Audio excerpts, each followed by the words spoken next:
Hello everyone, जय हिंद सभी को। मैं हूँ हिमांशी यादव और आप देख रहे हो अपना पसंदीदा चैनल जुनून जीत का। तो आज हम लोग क्या पढ़ना है, हिस्ट्री फाउंडेशन बैच की ये जो मैं एमसीक्यू टाइप क्वेश्चन की क्लास जो इम्पोर्टेंट टॉपिक जो मैंने पढ़ाए हुए हैं उनसे हर एक क्लास से जितने भी क्वेश्चन बन रहे हैं वो करवा रही हूँ। तो उसमें से आज हम लोग कौन सी तीसरी क्लास पढ़नी है, तीसरी क्लास से जो मैंने तीसरी क्लास पढ़ाई हुई है हिस्ट्री फाउंडेशन बैच में उससे रिलेटेड जितने भी क्वेश्चन बन रहे होंगे वो सारे क्वेश्चन आज हम लोग इस क्लास में रिकवर करेंगे। ठीक है, तो सबसे पहले मैं बता देती हूँ कि ये क्वेश्चन किसके लिए है। तो देखो, हिस्ट्री का पोर्शन जिस भी एग्जाम में आता होगा उस हर एक एग्जाम के लिए है। और दूसरी बात कि अगर ये स्पेशली देखो तो यूपीएससी के लिए, history foundation batch for UPSC. और वैसे देखो तो हिस्ट्री देखो फाउंडेशन है चूँकि, तो हिस्ट्री सभी के लिए। देखो अगर फाउंडेशन है तो सब जिसमें भी हिस्ट्री आता होगा वो सबके लिए, सब एग्जाम के लिए, तो सभी प्रतियोगी परीक्षाओं के लिए उपयोगी है। और ये 10 MCQ टाइप क्वेश्चन है। सबसे पहला क्वेश्चन क्या है, सबसे पहला क्वेश्चन है कि हड़प्पा की खोज कब हुई थी। तो हड़प्पा की खोज कब हुई थी, तो जिसने क्लास करी होगी उसे ये क्वेश्चन आता होगा कि हड़प्पा की खोज कब हुई थी। तो इसमें आंसर इसका क्या लिखा हुआ है कि सिंधु सिंधु सभ्यता, सॉरी यहाँ पे सिंधु के बाद सभ्यता लिखना भूल गई हूँ मैं। तो सिंधु सभ्यता के शहर हड़प्पा की खोज कब हुई थी, सन 1921 में। सन 1921 में हुई थी। और हड़प्पा की खोज करी किसने थी, तो दयाराम साहनी ने। ये क्वेश्चन आ चुका है कि हड़प्पा शहर की खोज किसने करी थी, दयाराम साहनी ने। और कब की थी, तो सन 1921 में। और एक क्वेश्चन बन सकता है कि हड़प्पा किस नदी किनारे पर था, तो हड़प्पा रावी नदी के किनारे पर था। और ये सारे क्वेश्चन हम लोग क्लास में पढ़ चुके हैं। अगर थ्योरी में पढ़ा था, बहुत अच्छे से समझा रखा है मैंने, अगर कोई किसी ने क्लास करी होगी तो उसको सारे क्वेश्चन आते होंगे। तो सबसे पहला क्वेश्चन क्या था कि हड़प्पा की खोज कब हुई थी। तो हड़प्पा खोज कब हुई, पहला ऑप्शन क्या है, सन 1923 में। दूसरा ऑप्शन सन 1925 में। तीसरा ऑप्शन है सन 1921 में। और चौथा ऑप्शन क्या है, सन 1934 में। तो हड़प्पा की खोज कब हुई थी, हड़प्पा सिंधु सभ्यता के शहर हड़प्पा की खोज सन 1921 में दयाराम साहनी के द्वारा की गई थी। तो कौन सा ऑप्शन सही हो जाएगा, तीसरा नंबर। और इसमें मैंने आंसर भी लिख रखा है कि सिंधु सभ्यता के शहर हड़प्पा की खोज सन 1921 में किसने करी थी, तो दयाराम साहनी ने करी थी। कब, सन 1921 में। अब दूसरा क्वेश्चन नंबर क्या है, क्वेश्चन नंबर 2 क्या कह रहा है कि हड़प्पा किस नदी किनारे पर था। जो हड़प्पा, देखो मैंने अभी बताया था कि हड़प्पा, क्वेश्चन आएगा कि हड़प्पा किस नदी किनारे पर था। तो हड़प्पा किस नदी किनारे पर था। दूसरा नंबर क्वेश्चन क्या है कि हड़प्पा किस नदी किनारे पर था। तो हड़प्पा जो था वो किस नदी किनारे पर था, सॉरी हड़प्पा इसमें लिख दिया मैंने चिनाब नदी, लेकिन चिनाब नदी किनारे पर नहीं था, हड़प्पा रावी नदी किनारे पर था।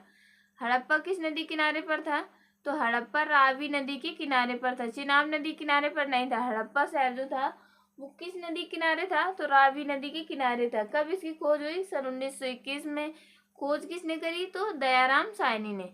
इसके बाद क्वेश्चन नंबर 3 क्या है, उसमें सुधार लेना। ठीक है, ये मैंने काट दिया, उसमें क्या सुधारना है आप लोग ऐसे नोट कर लेना कि हड़प्पा किस नदी किनारे पर था, तो हड़प्पा रावी नदी के किनारे पर था। ना तो झेलम के किनारे था, ना ही चेनाब नदी किनारे था, और ना ही सतलुज नदी किनारे था। हड़प्पा किस नदी किनारे था, तो हड़प्पा शहर जो था सिंधु सभ्यता का वो रावी नदी के किनारे पर था।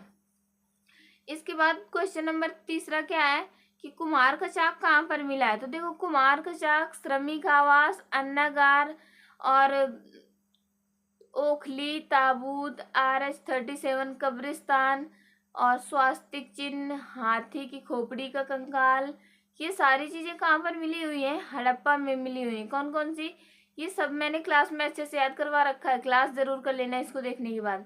सबसे पहला क्या है, श्रमिक आवास, अन्नागार, ओखली, ताबूत, मातृ देवी की मूर्ति, स्वास्तिक चिन्ह और हाथी की खोपड़ी का कंकाल, RH-37 कब्रिस्तान, ये सारी चीजें कहाँ पर मिली हुई हैं, हड़प्पा में। सिंधु सभ्यता का शहर हड़प्पा की जिसकी खुदाई हुई सन 1921 में किसने करी, दयाराम साहनी ने। वहां पर ये सारी चीजें मिली हुई हैं। तो उन्हीं में से कुम्हार का चाक भी कहाँ पर मिला है, हड़प्पा में। तो आंसर लिख लोगे आप लोग कि कुम्हार का चाक हड़प्पा में मिला हुआ है। फिर क्वेश्चन नंबर 4 क्या है कि सिंधु सभ्यता को एक और किस नाम से जाना जाता है। देखो, एक और किस नाम से जाना जाता है और क्यों जाना जाता है, ये तो मैं इसमें भी डिस्कस कर दूंगी, बट क्लास में बहुत अच्छे से बताया हुआ है। सिंधु सभ्यता को सिंधु सभ्यता को एक और किस नाम से जाना जाता है? तो देखो, सिंधु सभ्यता को हड़प्पा सभ्यता के नाम से जाना जाता है, लेकिन क्यों सिंधु सभ्यता को, ये तो हमें पता चल गया कि सिंधु सभ्यता को हड़प्पा सभ्यता के नाम से जाना जाता है, लेकिन क्यों जाना जाता है हड़प्पा सभ्यता को? कुछ तो महत्व होगा। तो उसका महत्व ये है कि सिंधु सभ्यता की जब खुदाई हुई तो सबसे पहले किस चीज की खोज हुई थी? हड़प्पा शहर की खोज हुई थी। इस वजह से सिंधु सभ्यता को हड़प्पा सभ्यता भी बोल देते हैं। तो आंसर क्या लिखा हुआ है मैंने कि सिंधु सभ्यता को हड़प्पा सभ्यता के नाम से भी जाना जाता है, क्योंकि सिंधु सभ्यता की खुदाई हड़प्पा में हुई, अर्थात सिंधु सभ्यता का हड़प्पा सबसे पहला खोजा गया शहर था। इस वजह से इसको क्या कह देते हैं? हड़प्पा सभ्यता भी कह देते हैं। तो ऑप्शन नंबर ए में क्या है? हड़प्पा सभ्यता। सेकंड नंबर में क्या है? मेसोपोटामिया की सभ्यता, ये तो इराक में थी। रोम की सभ्यता, ये यूरोप में थी। और मिस्र की सभ्यता, ये मिस्र में थी। तो यहाँ पर ऑब्वियस सी बात है, क्या हो जाएगा? हड़प्पा सभ्यता हो जाएगा। इसके बाद क्वेश्चन नंबर 5वां क्या है कि RH-37 कब्रिस्तान कहाँ पर मिला है? तो अभी मैंने बताया था कि ओखली, ताबूत, RH-37 कब्रिस्तान और क्या, RH-37 कब्रिस्तान, ओखली, ताबूत और स्वास्तिक चिन्ह और हाथी की खोपड़ी का कंकाल, ये सारी चीजें कहाँ पर मिली हुई हैं? अभी मैंने बताया था कि ये सारी चीजें जो हैं उसमें हड़प्पा में मिली हुई हैं। उसके बाद क्या है? तो RH-37 कब्रिस्तान कहाँ पर मिला हुआ है? तो हड़प्पा में। इसके बाद क्या है? क्वेश्चन नंबर 6वां, मातृदेवी की मूर्ति मिली है। तो मातृदेवी की मूर्ति कहाँ पर मिली हुई है? सबसे पहला ऑप्शन क्या है? मोहनजोदड़ो, दूसरा हड़प्पा, तीसरा ऑप्शन क्या है? चंद्रदुर्ग और चौथा बनवाली। तो देखो, ना तो मोहनजोदड़ो में मिली हुई है, ना तो चंद्रदुर्ग में, और ना ही बनवाली। ये तो हरियाणा में था, इसका इस पे कोई डिस्कशन ही नहीं है, क्योंकि ये बिल्कुल अलग था, हरियाणा में था, और ये कहाँ पे? पाकिस्तान में था। तो हड़प्पा कहाँ पर था? पाकिस्तान में। तो हड़प्पा की खोज कब हुई थी? सन 1921 में। किसने करी? दयाराम साहनी ने। और मातृदेवी की मूर्ति भी कहाँ मिली थी? हड़प्पा में। मातृदेवी की मूर्ति हड़प्पा में, RH-37 कब्रिस्तान हड़प्पा में, हाथी की खोपड़ी का कंकाल हड़प्पा में। अब उसके बाद क्या है? आंसर क्या लिखा हुआ है इसमें मैंने कि मातृदेवी की मूर्ति हड़प्पा में मिली हुई है। देखो, वही ऑप्शन में लिखा हुआ है, वही आंसर में भी लिख दिया है मैंने कि मातृदेवी की मूर्ति कहाँ पर मिली हुई है? तो मातृदेवी की मूर्ति हड़प्पा में मिली हुई है। फिर 7वां नंबर क्वेश्चन क्या है?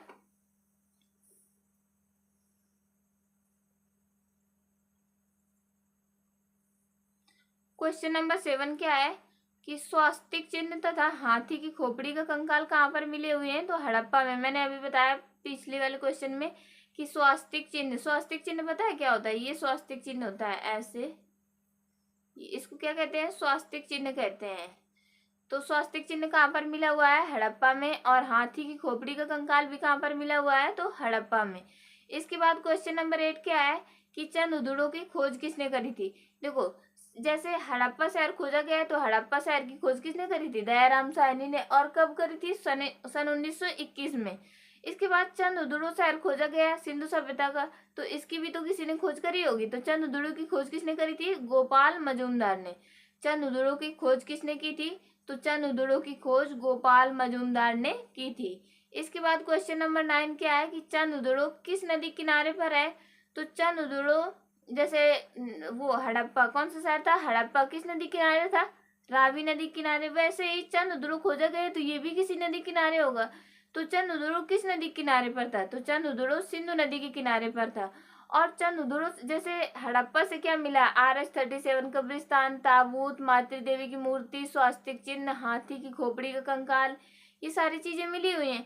तो चंद्रदुर्ग से भी कुछ चीजें मिली होंगी। चंद्रदुर्ग में सबसे ज्यादा क्या मिला हुआ है? तो चंद्रदुर्ग में सबसे ज्यादा मिला हुआ है कि मेकअप से रिलेटेड चीजें मिली हुई। चंद्रदुर्ग में क्या मिला है?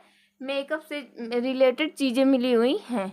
तो सबसे ज्यादा क्या मिली है? मेकअप से, मतलब फीमेल से रिलेटेड चीजें। तो फीमेल से रिलेटेड क्या होगा? मेकअप आदि का सामान है, जैसे लिपस्टिक हो गया और ये सब क्रीम वगैरह कहाँ से मिली हुई है? चंद्रदुर्ग से मिली थी। और क्वेश्चन नंबर फिर अगला 10 क्या है कि अलंकृत मनका कहाँ से मिला, ये बहुत इंपॉर्टेंट क्वेश्चन है। और ये भी चंद्रद्रुड़ की खोज किसने करी थी, गोपाल मजूमदार ने। और चंद्रद्रुड़ किस नदी किनारे पर था, तो सिंधु नदी किनारे पर। चंद्रद्रुड़ पर क्या मिला है, तो फीमेल से रिलेटेड चीजें मिली है, जैसे मेकअप का सामान, लिपस्टिक, क्रीम, पाउडर। लेकिन देखो मेकअप का सामान, ये चूड़ियां भी है, चूड़ियां लेकिन यहाँ पर नहीं मिली हुई, चूड़ियां आगे मिलेंगी, कालीबंगा से चूड़ियां मिली हुई हैं। कालीबंगा शहर वो दूसरी क्लास में पढ़ाया था मैंने, तो उससे रिलेटेड टॉपिक जो जब आएगा तो उस क्लास में करवा दूंगी उसका क्वेश्चन। अब क्वेश्चन नंबर 10 क्या है कि अलंकृत मनका कहाँ से मिला है, तो चंद्रद्रुड़ से। अलंकृत मनका मतलब कि सजा हुआ घड़ा, मन का मतलब क्या होता है, घड़ा, और अलंकृत मतलब क्या है, सजा हुआ। तो सजा हुआ घड़ा, जैसे कोई पेंटिंग बना दो, कुछ भी बना दो ऊपर से, तो वो क्या हो जाता है, अलंकृत मन का। तो उस समय पर घड़े को क्या कहा जाता था, मन का कहा जाता था। तो अलंकृत मन का कहाँ से मिला हुआ है, चंद्रद्रुड़ से। उसके बाद क्वेश्चन नंबर 11 क्या है, क्वेश्चन नंबर 11 है कि नेल पॉलिश कहाँ से मिली है। देखो ये इंटरेस्टेड क्वेश्चन है और ये आप लोगों के लिए, ज्यादातर लड़कियां बता सकती हैं इसको।